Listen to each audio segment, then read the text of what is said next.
Do we need a special office of environmental justice? Fuel me once here, driving instructor of the world.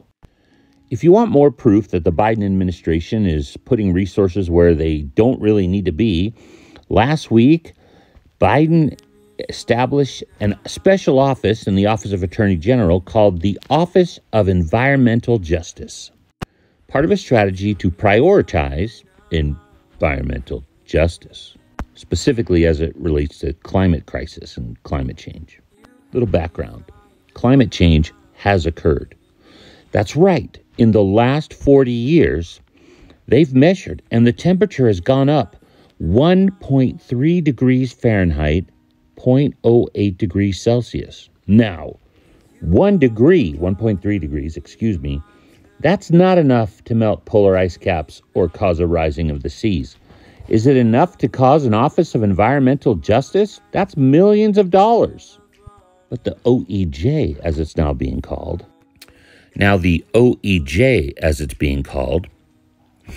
will, quote, serve as the central hub for efforts to advance our comprehensive environmental justice enforcement strategy.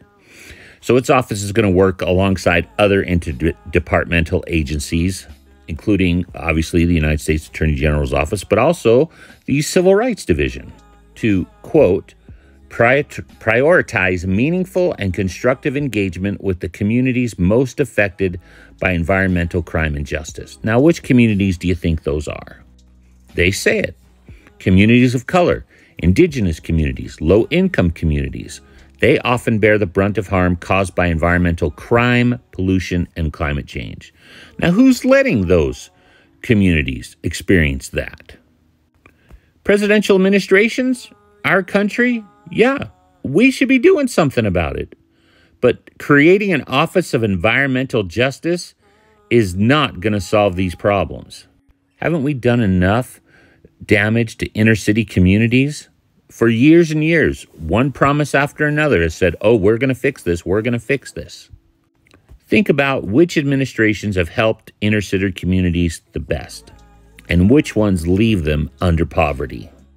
So here's some of the issues they're going to be addressing. Access to healthy food, adequate transportation, air and water pollution, air and water quality, because the air there might be a little different than the other air. Seriously, though, they're often built closer to industry, and we don't want that. I mean, nobody wants to live near industry. It's just cheaper housing. That's the real crime. Drive kind. Thank you.